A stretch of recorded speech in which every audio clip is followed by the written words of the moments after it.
Welcome back. आज हम लोग एरर हैंडलिंग के बारे में पढ़ने वाले हैं। तो चलो एरर हैंडलिंग के बारे में पढ़ते हैं। सो एरर हैंडलिंग क्या होता है, जैसे तुम लोग कुछ कोड्स में ना मिस्टेक करते हो। तुमने कुछ कोड लिखा, उसमें तुम लोगों ने कुछ मिस्टेक्स करी, जो कि तुम्हारा कंपाइल करते टाइम तो नहीं पकड़ेगा, लेकिन जब तुम उसको रन करोगे तब तुम्हारा एरर आ जाएगा। जैसे कि तुमने डिवाइड बाय ज़ीरो कर दिया तो वो तुम्हारा एक एरर ही है। तुमने एक फाइल है जिसको ओपन कर दिया, वो फाइल है ही नहीं, तुम ओपन कहाँ से कर रहे हो? तो ये भी एक एरर होता है, ठीक। अब देखो, इस एरर के लिए तुम लोग क्या कर सकते हो, इस एरर के लिए तुम लोग क्या कर सकते हो, ज़्यादा से ज़्यादा तुम लोग कर सकते हो कि ट्राई कैच ब्लॉक्स लगा सकते हो या कुछ और भी कर सकते हो, ठीक। जैसे कि एरर स्टेटमेंट फ्लोट कर सकते हो, पी एरर, और एरर नंबर कुछ ऐसे ही करके ये सारी चीज़ें कर सकते हो। तो चलो इसके बारे में पढ़ लेते हैं पहले। Error handling is error handling is important aspects of programming that involves detecting, managing and recovering from errors of exceptional conditions that may occur during the execution of the program, ठीक। is typically done using conditional statements, error codes and exception handling techniques। तो हम लोग exception handling पढ़ रहे हैं, ठीक। ये error codes वगैरह तो तुम लोग सीधे सीधे p error और उससे कर सकते हो। तो exception handling क्या होता है? C does not have a built-in support for exception handling like some other programming language. However, you can implement your own exception handling mechanisms using setjmp and long, ऐसे इम्प्लीमेंट कर सकते हैं। लेकिन हम लोग का बेसिकली जो रहेगा ना, वो फोकस रहेगा ट्राई क्लच ब्लॉक पे, ठीक। तो ट्राई कैच ब्लॉक पे फोकस रहने से पहले मैं तुम लोग को एक दिखा देता हूँ कि जैसे पी एरर क्या होता है और एरर नंबर क्या होता है। तो ये एक सिंपल सा कोड है, ठीक। ये जो सिंपल सा कोड है इसको चलाते हैं। चलाया, error opening file, no such file और डायरेक्टरी, ठीक।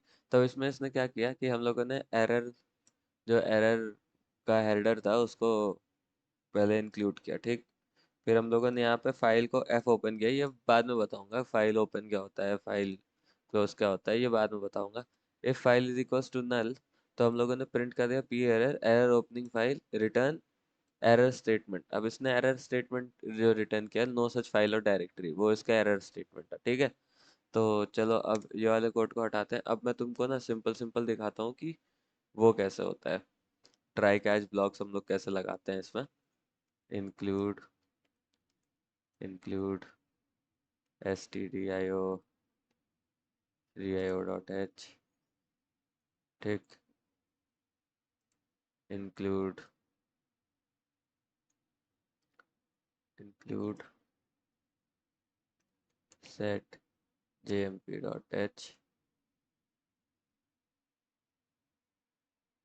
ठीक।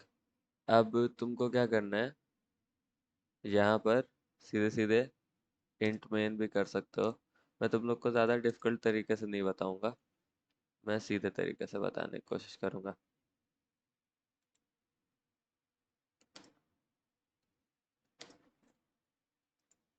ठीक। अब इसमें ट्राई कैच ब्लॉक्स होते हैं कि नहीं होते हैं, तो ये भी एक बहुत ही ज़्यादा इम्पोर्टेंट चीज़ रहती है। तुमको पता चलना चाहिए कि अगर ट्राई कैच ब्लॉक्स हैं कि नहीं है, ठीक है।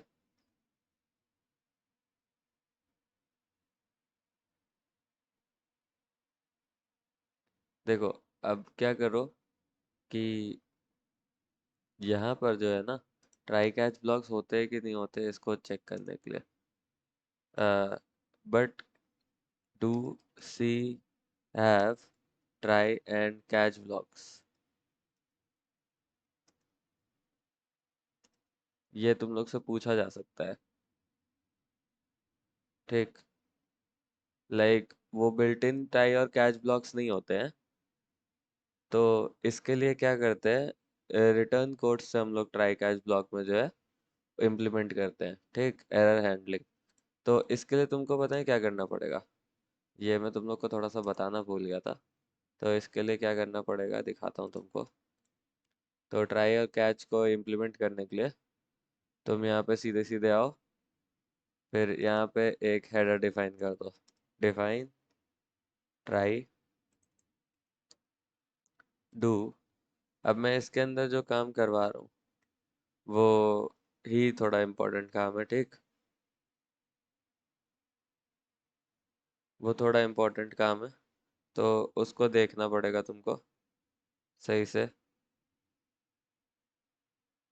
तो अब मैं इसके अंदर क्या करा रहा हूँ, मैंने तुमको जेएमपी बफर जो वहाँ बोला था, जेएमपी बफ, और यहाँ पे एक्स, तो एक ये दो चीज़ डिफाइन कर दो।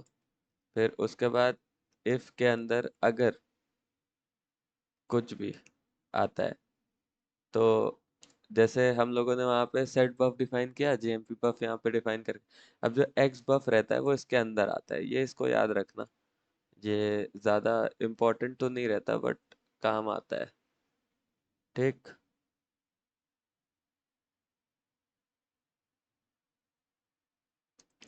अब यहाँ पे एक और ओपन करो।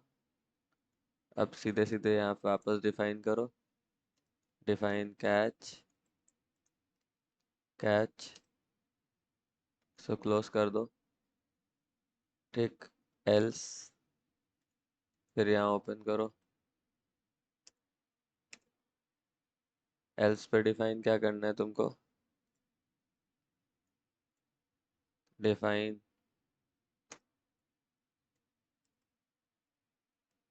डिफाइन एंड ट्राई, ठीक। अब ट्राई को यहाँ एंड कर दिया, ठीक। ट्राई को एंड कर दिया, दोनों चीज क्रॉस। और यहाँ पे वाइल, हम लोग डू वाइल लूप लगा रहे हैं सीधे सीधे, वाइल कंडीशन इक्वल्स टू 0, ठीक। बस तुम लोगों को यही डिफाइन करना था बेसिकली। अब मैंने भी सही से डिफाइन किया है कि नहीं किया है ये मुझे भी नहीं समझ में आ रहा, बट स्टिल देख लेते हैं एक बार, कुछ गलत से तो नहीं डिफाइन है।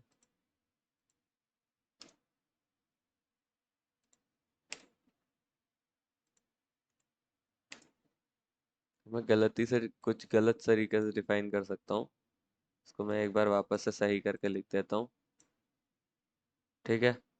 अभी सही है, इसको मैंने वापस से सही करके लिख दिया। देखो दोनों में फर्क कुछ भी नहीं है, ठीक। फर्क कुछ भी नहीं है, मैंने सेम चीज किया है, ट्राई कैच ब्लॉक लगाया, डू वाइल का लूप लगा दिया उसके अंदर, तो ये एक बार तो चलेगा ही चलेगा, ठीक। अब तुम यहाँ पे ट्राई यूज कर सकते हो, ठीक। ट्राई यहाँ पे यूज कर सकते हो, कैच यहाँ पे यूज कर सकते हो। मैं सिर्फ वेरिएबल्स का नाम थोड़ा अच्छे से बता रहा हूँ जिसमें तुम लोग को दिक्कत ना हो।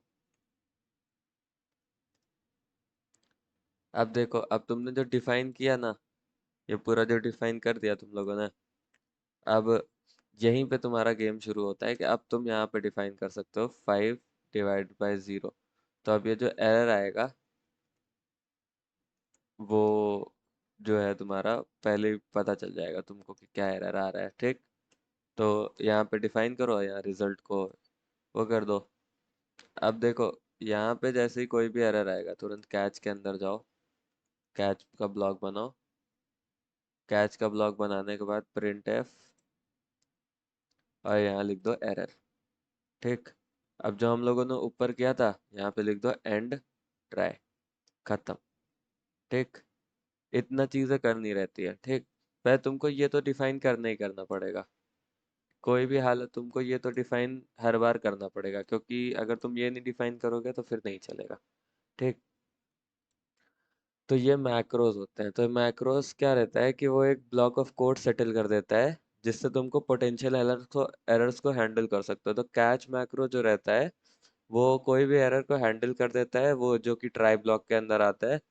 और और जो एंड ट्राई रहता है वो मैक्रो को एंड कर देता है, ठीक। तो अगर इसमें क्या रहता है कि कोई भी एरर आता है तो जो सेट जेएमपी फंक्शन है ना, वो सेव करता है करंट एग्जीक्यूशन स्टेट को, और प्रोग्राम जो रहता है वो करस्पॉन्डिंग कैच ब्लॉक पर चला जाता है। और जो लॉन्ग जेएमपी के बारे में मैं तुमको बता रहा था, वो फंक्शन ना, वो रिटर्न करने का काम आता है सेव्ड एग्जीक्यूशन स्टेट को, और कंटिन्यू करता है एग्जीक्यूशन को कैच ब्लॉक से, ठीक है। इतना समझ में आ गया। अब देखो तुम लोग को दो चीजें ध्यान पे रखनी पड़ेगी, सेट जेएमपी और लॉन्ग जेएमपी जो है वो एरर हैंडलिंग को ना, भाई मतलब काम तो आता है एरर हैंडलिंग में, लेकिन कोड ना समझने में बहुत खराब, समझ में नहीं आता, ठीक। मेंटेन भी नहीं हो पाता, तो ये चीज़ें ध्यान रखना, ठीक है। तो इसके आगे चलते हैं, अब इसको एग्जीक्यूट करते हैं कोड को। यहाँ पे देखो कुछ एरर आ रही है, आई डोंट नो क्या एरर आ रही है। Warning division by zero. तो ये देखो, ये जो एरर आ रही थी वही एरर आ रही है, ठीक है। एरर को हम लोगों ने प्रिंट कर दिया, बढ़िया, सही है एकदम। तो यही होता है बेसिकली एरर हैंडलिंग, ठीक है। ओके, थैंक यू गाइस, मिलते हैं अगले वीडियो में।